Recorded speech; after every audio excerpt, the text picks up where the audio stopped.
Welcome to the Stewardship Sessions, the podcast where money meets meaning.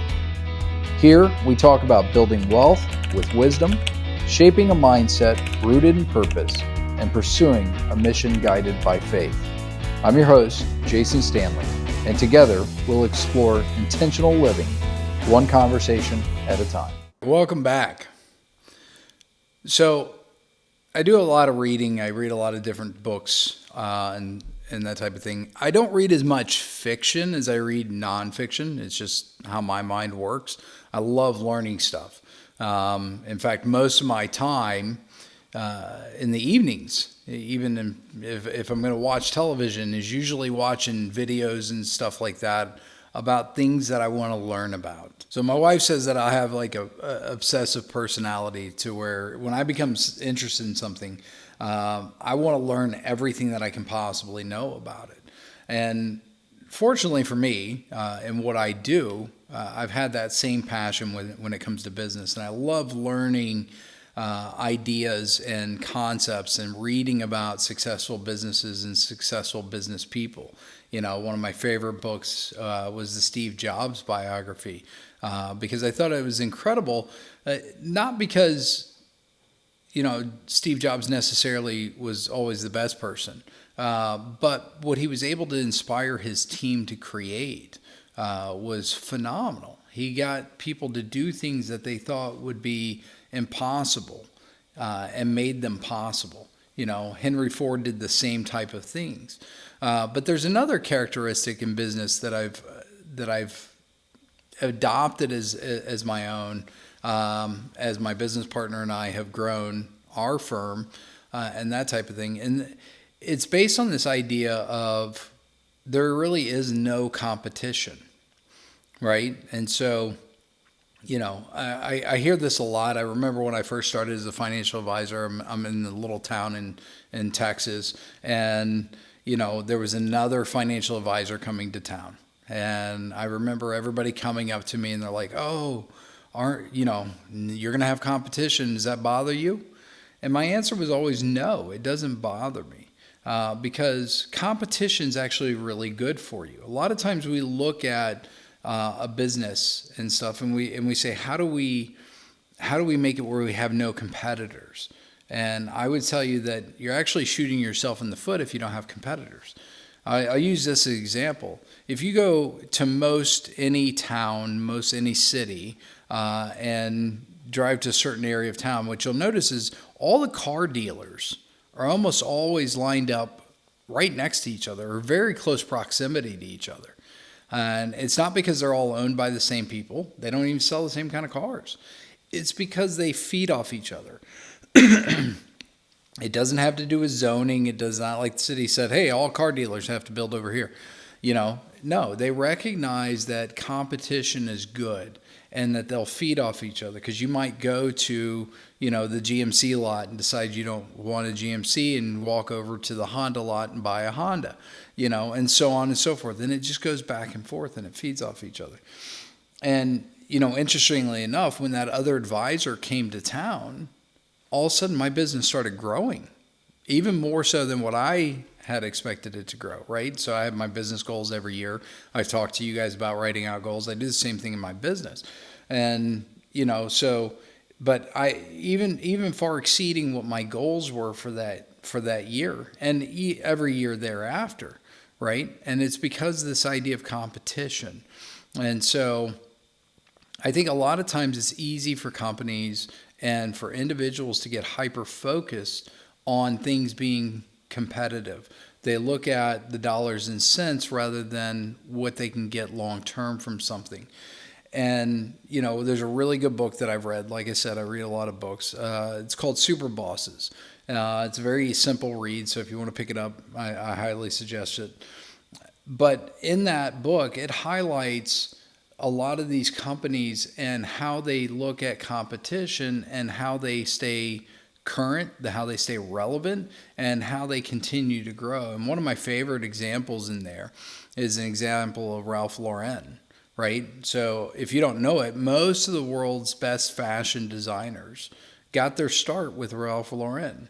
I believe Vera Wang, John Varvatos, Joseph Abboud, A lot of these fashion designers that you see in a lot of retail stores, some have their own retail stores, and that would be apparent competition, through perspective, right? Prospectively, that's possibly competition to Ralph Lauren.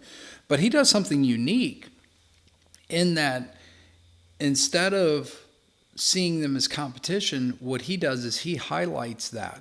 He brings people in, teaches them the craft, right? Helps them become very successful, invest into them, helps them get started on their own. And instead of viewing it as competition, he sees it as a way for him to keep the best talent coming to him. And so because of that, some of the best fashion designers are knocking down his door to be able to come work for him, because they know that if they go work for Ralph Lauren, then they can be successful on their own. And again, so it's this change of mentality that we often get wrapped up into. And we see it time and time again in companies. As companies grow and they become more bureaucratic and they become more corporate run, right? You get the smart people in there from Harvard and all these other places, that are really good managers, right? They start to look at everything as a profit center. How do we make money off of it? And if somebody leaves us, then we're losing money because we got to bring somebody else in, and so on and so forth. Rather than highlighting the fact that successful people are coming from them. One of the top hedge fund managers did the same thing. He spawned many successful hedge fund managers. And so when you get out of this idea that, everything's competitive and this is mine and I have to, hoard it, right? You become a conduit for business to move through, for growth to move through. And, I think about this on a larger scale, right? Think about it with your personal finances. When you're hoarding your money, right? When you're hoarding it and you're scared to, give or tithe and stuff like that, money starts to become scarce. When you open up your hands, it starts to flow through you. You start to become a conduit for it, right? And so we live in this world, and this world that's been created for us in a feedback system. When we're doing things and we're giving of ourselves and we're generous with our outlooks on things, when we're generous with our money, when we're generous in our business, right? What we find is that generosity often comes back to us in abundant ways, right? It's not always that you're going to give money and get money, right? But I think what you'll find is that you end up with abundance in a lot of areas of life when you're disciplined in this and you don't look at everything as this is mine, I have to hold on to it. And I've always tried to live my life, sometimes more successfully than other times, but I've always tried to live my life with the idea that if I open up my hands, then God will move in and out of my life the things and the people and the finances that are supposed to be there when they're supposed to be there and when they're not supposed to be there. And my job is just to be that conduit by which I allow those things to happen. When I'm resistant to the change, right? When I'm resistant to new things happening, then I'm failing to allow God to work through my life and bring the things into my life that He knows are necessary in order for me to move to that next level. And it's not always easy. There's times of abundance, there's times of scarcity, and those things are real. But bringing it back around, talking about your business. If you have a business, one of the best things in the world for you is competition, right? And even better if that competition grows out of you, right? So when we look at our organization, we look at our teams and stuff like that, we look at it and say, how do we help them become successful, right? How do we help enough other people become successful? And this is a tagline that Zig Ziglar used for many, many years when he was alive. If you help enough other people become successful, then you in turn will become successful. And it's this weird switch from what we hear society talk about. Society right now, our society in the United States right now is very focused on me, right? We're very self-focused. as a society. You know, if you look at Instagram, you look at all this stuff, you get the people taking their, pictures and that kind of thing. And it's all about, how do I bring everything back to me, right? And ironically, the answer to that question is, if you want more in life, right, you have to be willing to be that conduit. You have to be willing to open up yourself and allow things to move through you as God deems necessary. And,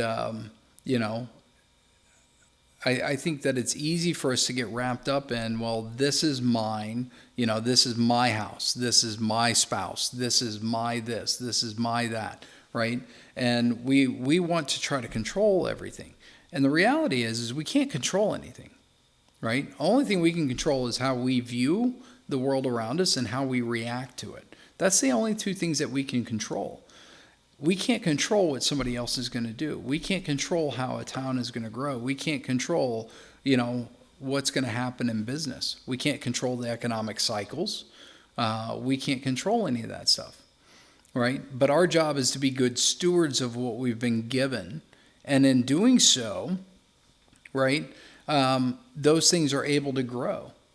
And so when you think about, you think about your business, if you have a business, and you say, all right, look, I'm going to become that conduit. I want to, whatever your craft is or whatever your trade is, I want somebody to come up and be just like me or be even better than me, right?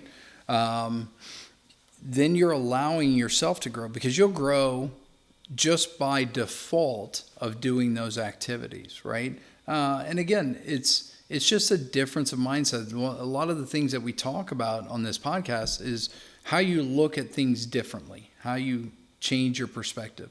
And, I have a very deep faith in God. I have a great relationship with Christ. And one of my favorite parables that Christ told was the parable of the talents. And a lot of people look at that as really only money related, right? Or they look at it as, what are their personal talents? A talent back then was a form of currency, right? It was their currency in that time period. And so some people will relate that into their own talents of, I got to grow my talents and that kind of stuff. And I would tell you that the way that I read that story and that parable is a little bit different, because it gives you the examples of what pleases God. It gives you the examples of what God is looking for in order to make you grow, right? And so there's one piece in that story, if you remember, one of the servants took the talents because he didn't want to lose it. He didn't want to lose it. So he took it and he buried it. And then another one took it and invested it and he lost it. And then another one took it, invested it, and he grew it. Right? Now, obviously, the one that took it and invested and grew it received a lot of favor. But interestingly enough, the person that took it, buried it, did not receive any favor. They looked at it as, well, this is mine. I've got to protect it. I can't do anything. I can't risk it. I can't risk having any competition. I can't risk, changing. I can't risk doing any of this stuff. So he's just stayed still. He stayed still. He didn't do anything. He didn't take any action with it. And he buried that talent in the ground. And when the landowner came back, he was all excited. He was very excited about it. He said, look, I've still got what you gave me, right? And the landowner was frustrated. He said, look, I gave it to you for you to go try something with it. And he actually looked more favorably on the person who at least attempted something but failed at it, And I think that's a great example in our own lives. A lot of times we become afraid of competition. We become afraid of growth. We become afraid of change and that type of thing. And instead of looking at it from the angle of, let's go try something. Even if I don't achieve what I think I'm going to achieve, I'll probably learn something from it. I'll probably grow from it, right? And that is looked more favorably on than if we just sit still and try to hold everything together on our own. And the reality is we can't hold anything together, right? So again, we can't control. We can't control who's going to live. We can't control who's going to die. We can't control what kind of businesses are going to compete with us. So we can't control our own business in that way. We can control certain activities, but we can't micromanage what we've been given and expect it to continue to grow, right? We have to become that conduit, and we have to try, and we have to continue to try to grow. And so I'm always ever amazed at, the companies that have, kind of stood the test of time, and they've all implemented similar type of outlooks on things. They look at business not only as how do I make money, but rather how do I help other people be successful? How do I get people what they want first and foremost? How do I take care of my employees and make them successful? Some of the best managers in the world, right? It's not because they pay their people extremely well. It doesn't, in fact, pay rarely has anything to do with worker satisfaction, surprisingly enough. And we live in a society that tells us that, if we pay everybody more, then they're just going to be more happy. But when you look at what actually creates fulfillment in people, it's the accomplishment of goals. And one of the things that, even though Steve Jobs was, by all accounts, a jerk, right? He was not considered a nice person to work for. People were scared to get on the elevator with him. He was a very intimidating, intense individual. But one of the reasons that people wanted to work for him and wanted to work for Apple was because he would push them to do things they didn't think that they could do for themselves. And so he inspired them. So as you're looking at your company, as you're looking at your employees, if you have employees, the question isn't how do I pay them more? It's how do I inspire them more? How do I push them to become a better version of themselves? How do I help them accomplish something that they think is impossible, right? And so when you start feeding into people like that, you start feeding into your team like that, suddenly you become that conduit. And they may leave you. They may go do something else. They may go do something greater. They may become your competitor in some form or fashion. But you can highlight that. And now all of a sudden you have other people that want to come to you, good talent that wants to come to you because they want to be a part of that process. They want that opportunity. They want somebody that's going to help push them to a new level.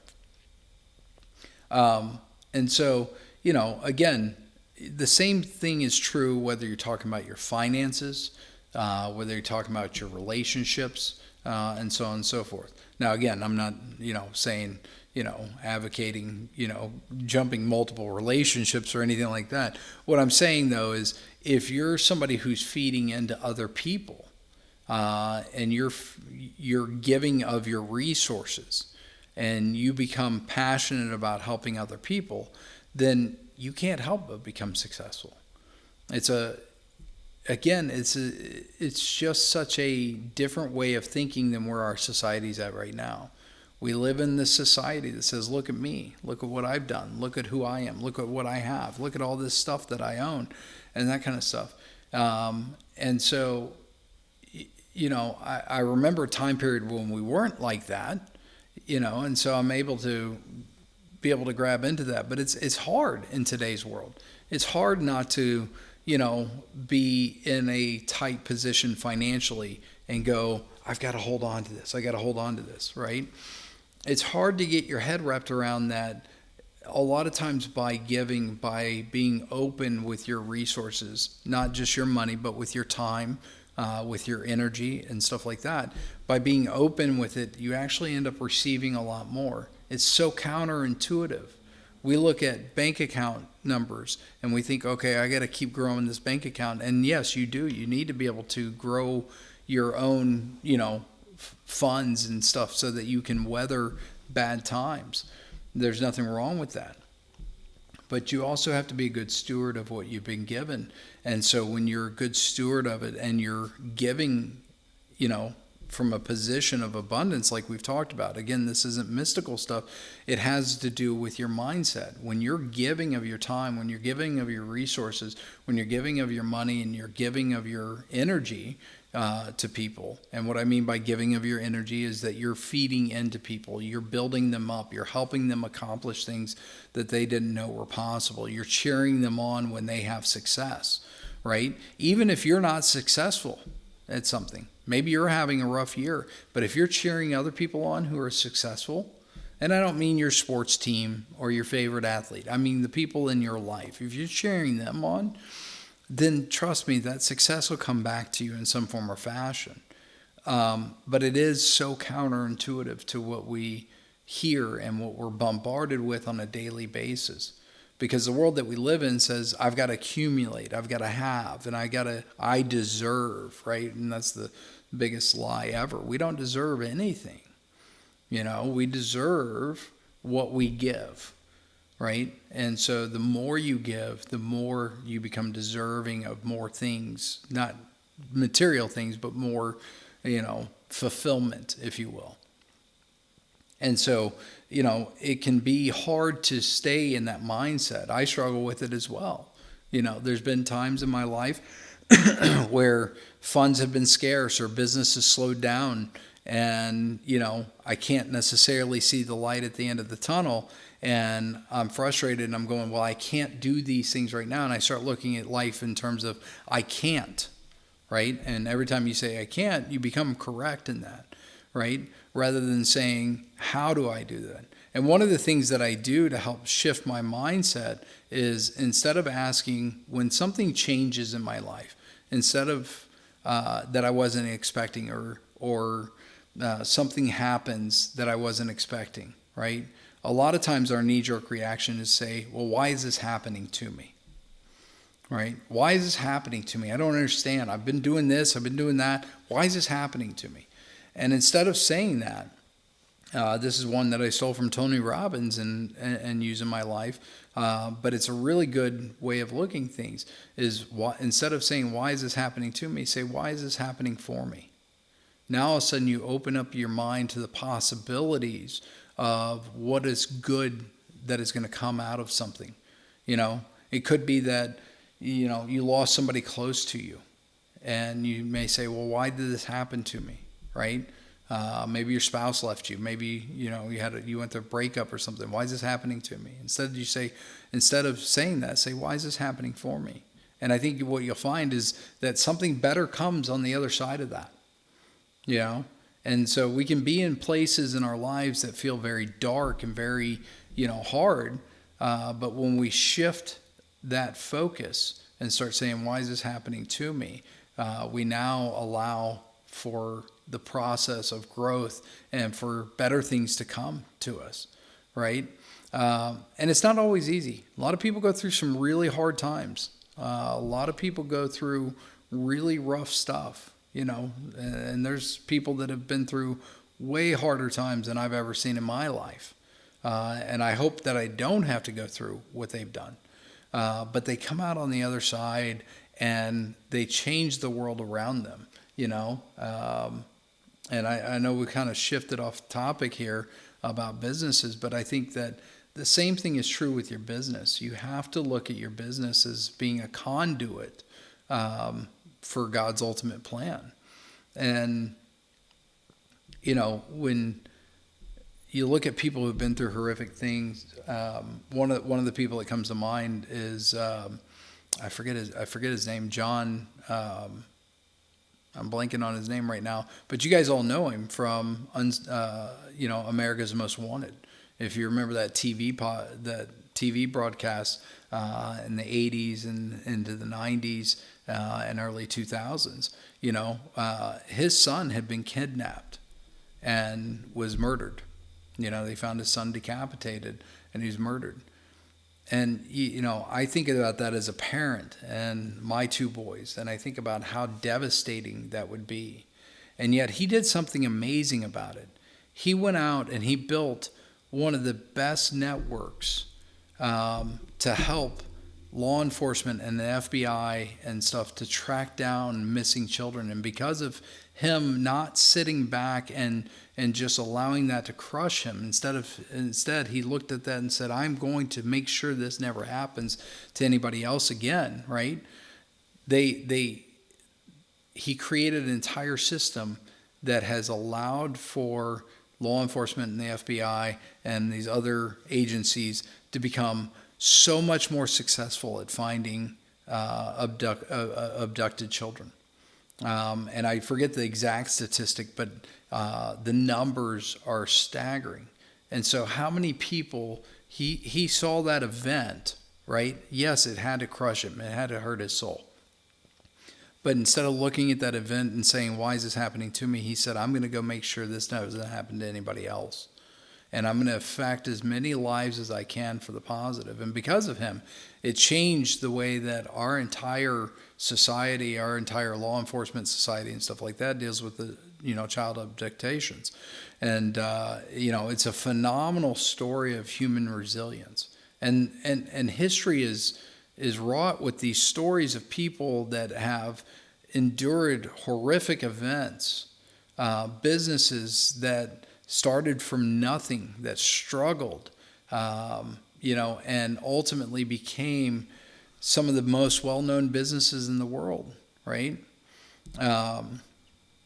Hans Wildorf, who created Rolex, right, was a German young man, orphan, ran away, learned how to start making watches, had this idea to change people from carrying pocket watches to wearing them on their wrists, because back then wristwatches they were considered jewelry that women wore, and they weren't considered accurate, and so people carried pocket watches, and he didn't like that.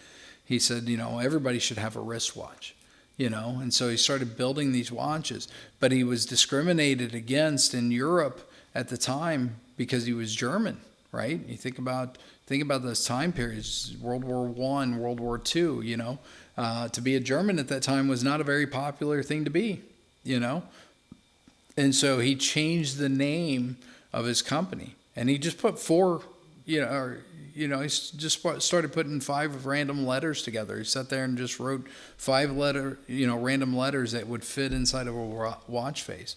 And that's how the name Rolex was born, is he just wrote that letters out, and he's like, oh, I like this. I want people to be able to say this in all languages, and yet there's nobody that's watching this that doesn't know what a Rolex is, right? Everybody knows what Rolex watches are. And you think about somebody like that who, again, was an orphan, had the deck stacked against him, had all these things stacked against him, and he struggled in business from time to time. He had huge competition. The Swiss watchmakers were already in full effect. They were already really well known throughout the world. And yet he built the flagship. So again, your competition isn't your biggest problem. A lot of times our biggest problem is ourselves. A lot of times our biggest problem is our own doubt, our own concern, our own fear that we hold on to that stops us from truly being and meeting our full potential. And it's hard. This stuff is not easy to do, because it's easier to go to somebody and say, oh, I'm going through a hard time, and for them to go, oh, I'm so sorry. And you kind of get some feedback from that. You get that little bit of dopamine response in the brain because somebody's, showing you some compassion and that kind of thing. It's hard to shift your mindset and to step out of that and say, you know what? I'm going to look at it as to this stuff is happening for me. And it's amazing where life starts to take you when you start to do that. You guys have heard me talk about in 2018, I was diagnosed with cancer, and everybody would come up to me and say, oh, are you going to fight it? Are you going to fight it? And I'm like, well, what's there to fight? I have something that's in me, right? I didn't ask for it to be there. I didn't create this. And it's invisible to me. I don't feel any different.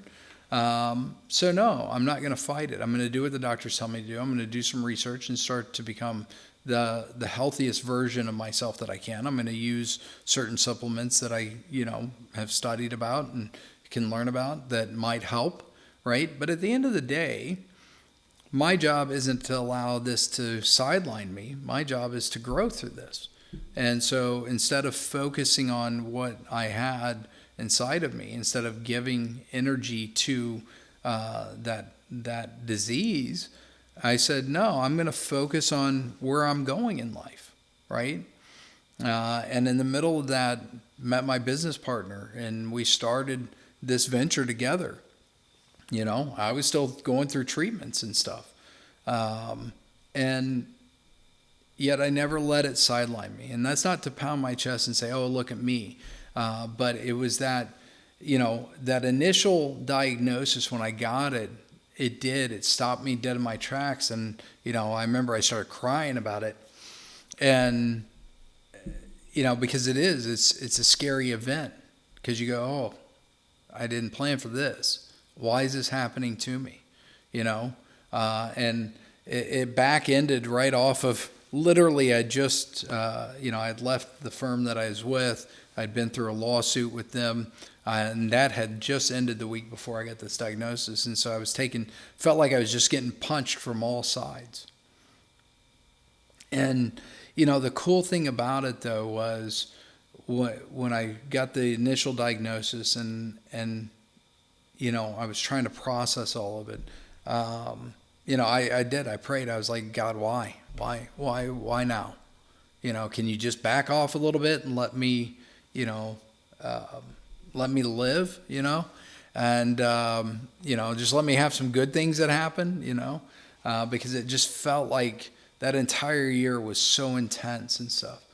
And I remember at the time just thinking, hey, you remember what you've learned about why is this happening for you, not to you?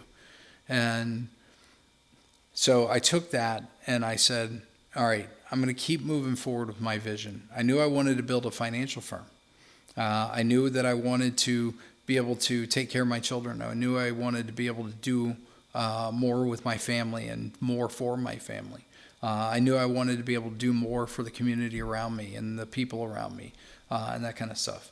And so I simply said, look, I am not going to give this thing attention. I'm going to do what the doctors tell me to do, but I'm going to stay focused on what my goal is. And if this takes me out of the world, so be it. I can't control that. But I didn't believe that was what was going to happen. And so, knock on wood, I've obviously been, free of that nonsense since that time. And yeah, there's time periods where I get worried about it, or I wonder, well, will it come back or something like that. And so far, I've been fine.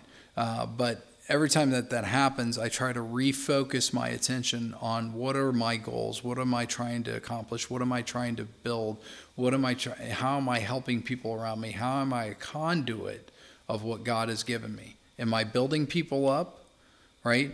If I'm only focused on what's happening to me, I can't build people up. And so you have to kind of turn that focus outward. And again, most successful businesses were started in very tumultuous times. I forget the number of Fortune 500 companies that were started during the Great Depression, but it's a huge number, or bad economic times.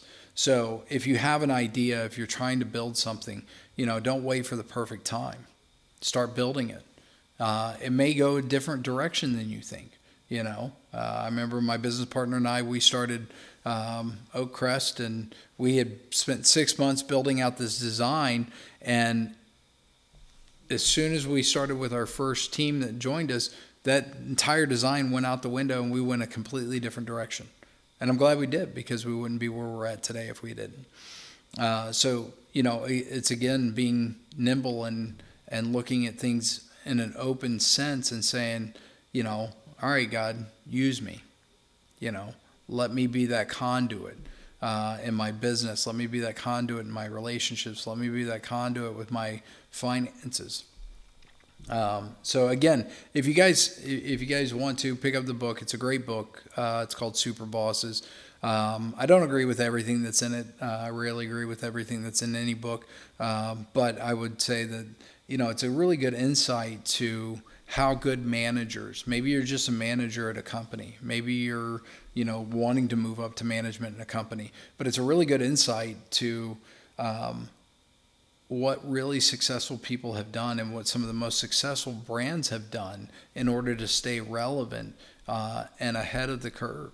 A lot of times in business, we see this life cycle of a business, right? Where a business grows and then they become very corporate in structure, right? Very bureaucratic in structure. And they survive for a little bit longer and then they kind of fade off, I think at the height of their existence, Sears and Roebuck accounted for 25% of all retail sales in the United States. That's a huge number. But then Walmart came out, Kmart came out, Target came out, the discount retailers. And suddenly, this company was stuck in the way that they were doing business, and they couldn't see a way to adjust to be able to play in the discount retail space. And so what ended up happening was they ultimately went out of business. I remember Sears whenever I was younger. Some of you are old enough to remember them and that kind of stuff. But they couldn't hold on to it, because they became bureaucratic and became about, well, we have to hold on to this. We have to hold this, right? And instead of looking at it and saying, all right, yeah, we could adjust and it may cost us some money in the short term, but in the long term, it's going to pay dividends, right? How differently would the retail landscape look? We're seeing Walmart do the same thing. Walmart's starting to, try to figure out ways to try to compete with Amazon. I would say that they're a little bit behind on it, but I think that the likelihood is that we see Walmart continue to exist for quite a while because they've done a good job of adjusting their business model to be able to compete in that online space, and so. Again, they don't have to be the best at it, but they want to stay alive. They want to stay relevant. And so, when you're looking at your business, you're looking at what you're doing, think in terms of that. What works now may not work in the future. And you have to be evolving and changing with times. I've always said that change is the same thing that I said, in my own life is instead of why is this happening to me? Why is this happening for me? Change is either happening to you or it's happening for you. But you're the only one that gets to choose that. If you stay stagnant in whatever it is that you're doing in life, in your business, in your relationships, and so on and so forth, change is coming and change is happening whether you want it to or not. The answer to the question is, do you want to be able to affect that change? Do you want to see the benefits of that change? And so in order to do that, you'd have to change that dialogue that you have with yourself instead of, why is it happening to me? Why is it happening for me? It's a really simple process. And again, like I said, take your time, feed into other people. Ask the question, how do I help other people become successful at what they want to be successful at? It's not necessarily that you're helping them become financially successful or something like that. How do you help them accomplish the things that are important to them? And if you can answer that question and you can keep that focus, I think you'll find that a lot of this stuff comes back to you in ways that you never even dreamed possible, and it's something that I've lived my life by, and I've seen the results of it, and I'm nowhere close to being finished, right? I'm not comfortable in life. I don't ever really want to be comfortable. I want to constantly be pushing and trying to grow myself in my health, in my relationships, in my business, in my finances, all of those areas. I want to be the best version of myself that I can possibly be. I don't get it right all the time. I'll screw it up plenty of times. I'll fall into that woe is me stage. Every once in a while, I'll get frustrated with things. There's times where, I mope around the house just like everybody else, right? But one of the things that I've developed over time is recognizing when I get into those states and being able to change it very quickly. And, so I may let myself feel down for a day. I may let myself feel frustrated for an afternoon, but I very quickly try to change that state and get refocused on how do I change the world around me? How do I help the world around me? How do I become a better version of myself? And the only way that I know to do that is by giving, giving of time, my resources, my energy, and that kind of stuff. So that's all I've got for you guys for today. I hope that was helpful, and look forward to catching up with you soon. Take care.